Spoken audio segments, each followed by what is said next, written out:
Bonsoir tout le monde et bienvenue sur cette nouvelle et première partie qui sera consacrée sur la prise en main de PFSense. Nous allons tout d'abord introduire PFSense et voir quelles sont les fonctionnalités offertes par cet outil et nous allons par la suite installer et configurer PFSense. Tout d'abord, qu'est-ce que PFSense? On peut voir PFSense comme un système d'exploitation. Il est gratuit et basé sur FreeBSD. FreeBSD est un système d'exploitation famille Linux. PFSense est spécialement conçu pour être utilisé en tant que routeur et à la fois en firewall. Donc, parmi les fonctionnalités offertes par PFSense, ici la liste bien sûr n'est pas exhaustive. Nous n'avons cité que quelques-unes.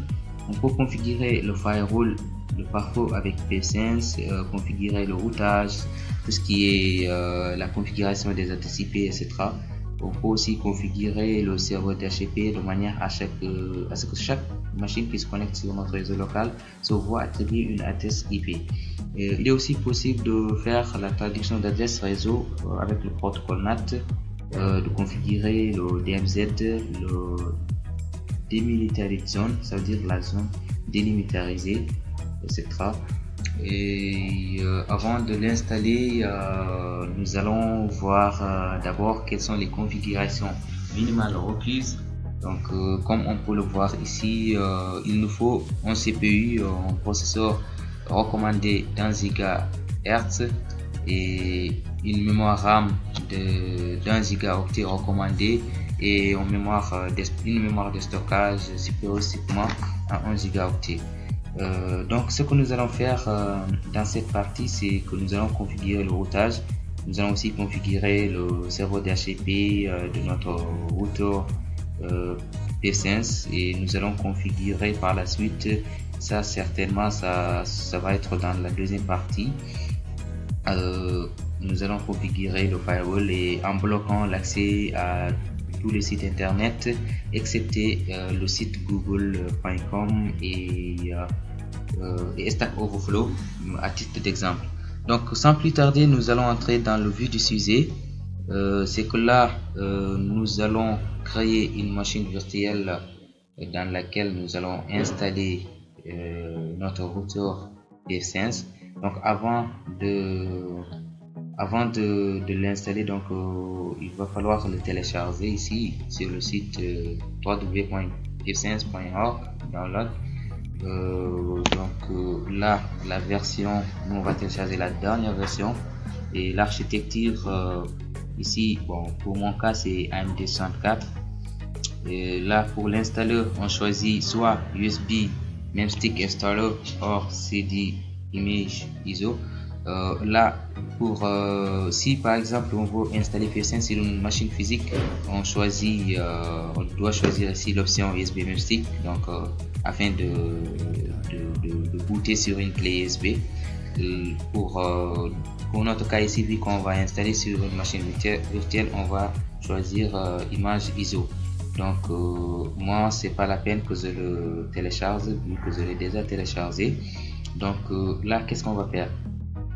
On clique sur nouvelle donc pour créer cette machine virtuelle. Ici on demande de saisir le nom de notre routeur. Par exemple, moi je vais l'appeler Master SI router Master SI. Là pour le type on choisit BSD, version c'est 64 bits pour mon cas. Là c'est la mémoire RAM 1 gigaoctet. Ok, ça pourra suffire. Et suivant. Pour la mémoire physique, vu qu'on a déjà vu ça sur la configuration requise recommandée pour le stockage, c'est supérieur à 1 gigaoctet. Donc normalement nous 2 gigaoctets ça pourra faire l'affaire. On clique sur créer. Là c'est bon. On clique sur configuration. Ici on charge l'ISO qu'on vient de télécharger. Pour mon cas je l'ai plutôt enregistré sur Master 2 sécurité SI. Voilà, on choisit l'ISO qu'on vient de télécharger. Et sur la section réseau aussi, on doit choisir Là, on choisit accès par point pour le mode d'accès. Ça veut dire qu'on va utiliser ici notre réseau physique de ma machine physique ici pour pouvoir accéder à l'internet. Donc pour l'interface 2, on doit créer un réseau interne, ça veut dire un réseau local que je vais appeler LAN MSI par exemple, ou LAN Master SI. Donc ça veut dire qu'on va créer ici un réseau local, donc par laquelle on va se connecter via nos machines virtuelles qu'on créera après. Donc là on clique sur démarrer.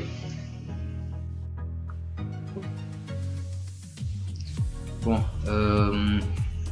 en attendant que ça démarre, bon, je vais fermer ça pour optimiser les perfs. Là, l'installation est démarrée. Par défaut, on laisse par défaut le choix numéro 1, boot multi-user.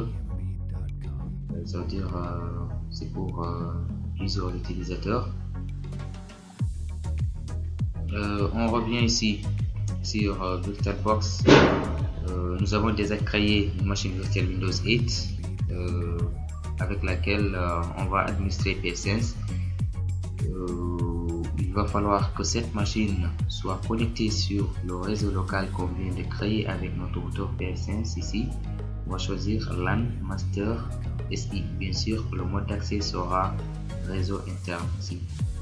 On revient ici. Bon, pas encore chargé. Bon, en attendant que le chargement soit terminé, donc voilà, là c'est la licence. On clique sur accept, installe PFSense, oui, ok. Pour le keyboard, on laisse par défaut, ok. Guide disk setup, ok aussi. On va pas faire des partitions, donc on va laisser par défaut. Donc ça progresse. Donc l'installation est en cours. Donc là c'est la copie des fichiers. Donc en attendant que l'installation soit terminée, on va en profiter pour jeter un coup d'œil sur la documentation de PFSense. On va cliquer sur Community. Donc là on peut voir des trainings, c'est-à-dire des tutoriels, des formations sur PFSense. Là c'est la documentation. Par exemple, je vous conseille vraiment de consulter la docu, c'est vraiment intéressant. Et voilà, donc PFSense est un outil vraiment puissant. Moi je commence à m'intéresser sur le réseau, parce que après avoir découvert PFSense, là j'ai vraiment envie de m'orienter vers le réseau. C'est vraiment intéressant là. Donc on peut voir plusieurs fonctionnalités ici, telles que le firewall, le routing, le DHCP, le DNS, le VPN, le Virtual Private Network. Par exemple ici, ce qui nous intéresse ici c'est le firewall, vu qu'on configurera le firewall dans la deuxième partie. Donc voilà, là c'est les alias. Ça veut dire que pour par exemple bloquer certains sites internet ou bien autoriser l'accès à certains sites internet, on doit configurer ce qu'on appelle les alias. Donc à l'aide de fully qualified name, donc ici using FQDN, ça veut dire utiliser les fully qualified domain name, ça veut dire les noms de domaine avec les alias. Donc un nom de domaine en fait correspond tout simplement à une adresse IP. Par exemple Google, le site, chaque site internet a ce qu'on appelle une adresse IP. Donc sur l'internet, chaque site internet est identifié par une adresse IP.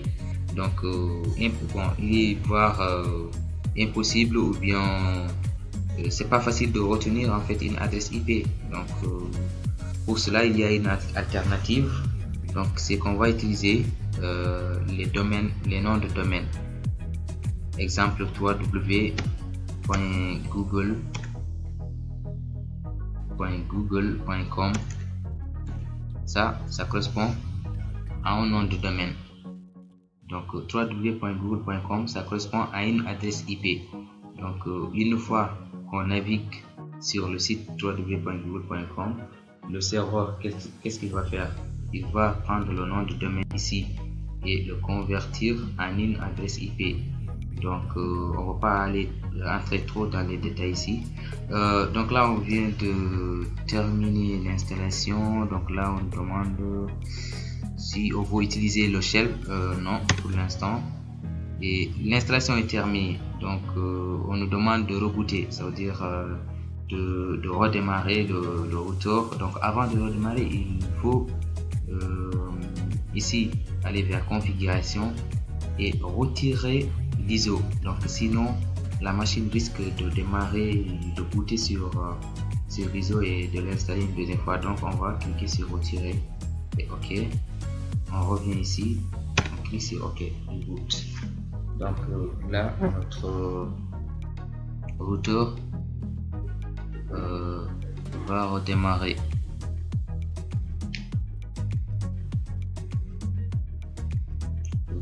Ok, bon, ça bloque là. Ou plutôt on va le démarrer manuellement. Ici l'éteindre. On va ici, on clique sur démarrer.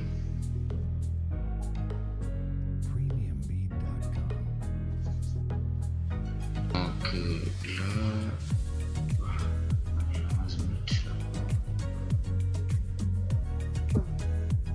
là, on revient toujours. Là, notre routeur est démarré.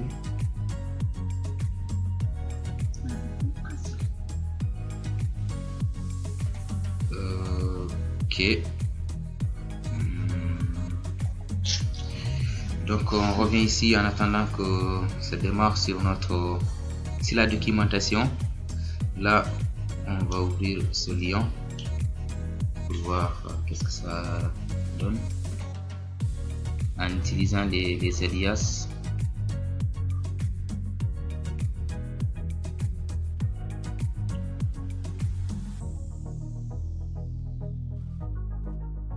Donc il y a aussi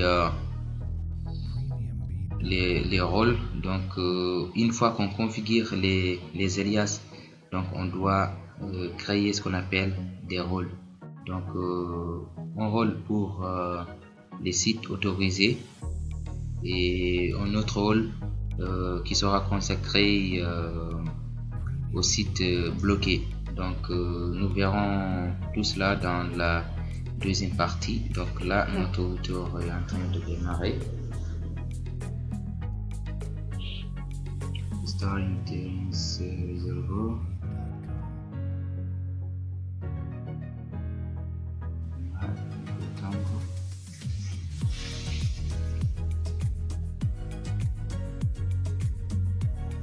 On va voir ici le training, les formations.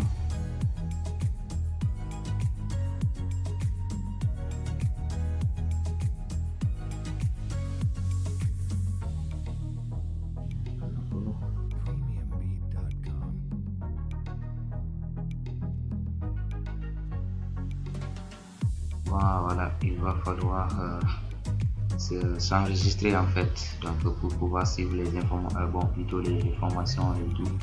Mais en tout cas, PSense est un outil vraiment puissant.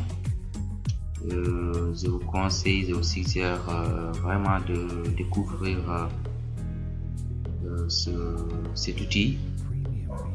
C'est vraiment intéressant. Donc là, notre routeur vient de démarrer.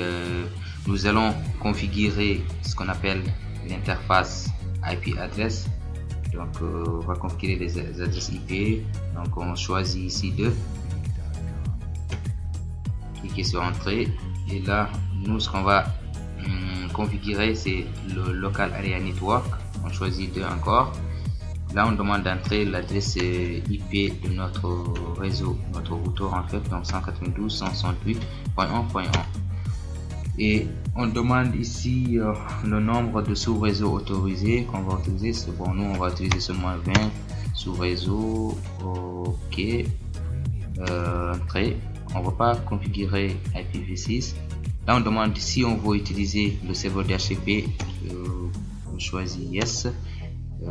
Bien sûr qu'on va utiliser le serveur DHCP. Donc là, start address, on entre 192.168.1.100 et le end adresse c'est 192.168.1.200. Ça veut dire ici que chaque machine qui se connecte sur notre réseau aura une adresse IP entre 100 et 200, donc qui sera attribuée par notre serveur DHCP qu'on vient de configurer. Là on va bien sûr utiliser le protocole HTTP pour pouvoir accéder à l'interface d'administration de pfSense. Donc là c'est ok, là c'est ok. Donc nous on a ici configuré le serveur DHCP, on a configuré les adresses IP.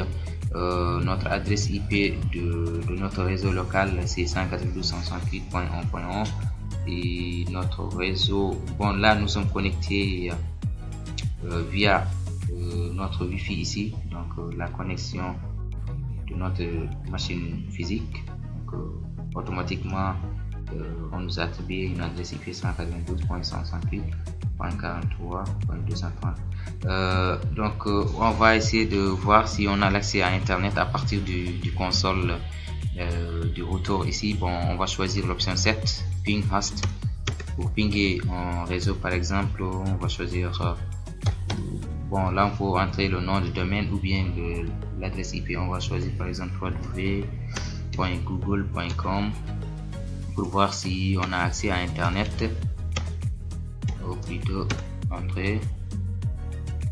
Ok, voilà, c'est très bien. Donc là ça marche. 3 paquets envoyés et 3 paquets reçus, donc aucun paquet perdu. Donc ça veut dire que notre routeur plutôt est connecté, a accès à l'internet. Donc ça c'est un bon signe. Et je pense que cette partie touche déjà à sa fin. Nous allons récapituler. Nous avons vu déjà qu'est-ce que pfSense. Nous avons installé pfSense sur une machine virtuelle ici via VirtualBox. Nous avons configuré les adresses IP, le serveur DHCP. Donc nous verrons dans la deuxième partie comment administrer pfSense via une interface graphique offerte par pfSense, et pouvoir configurer le firewall, bloquer l'accès à tous les sites internet excepté google.com et Stack Overflow par exemple. Et donc bon, pour pouvoir se connecter sur le réseau local et faire toutes ces configurations, donc nous avons déjà créé Windows 8 ici, et nous allons configurer ici le réseau. Donc on doit se connecter sur le réseau local qu'on vient de créer avec notre routeur ici, donc LAN Master SI. Donc voilà. Donc dans la deuxième partie nous allons lancer Windows 8 et configurer le firewall et l'administrer à distance. Donc sur ce, je vous dis merci d'avoir suivi ce petit tutoriel et on se donne rendez-vous pour la deuxième partie. Merci beaucoup. Donc bonne soirée.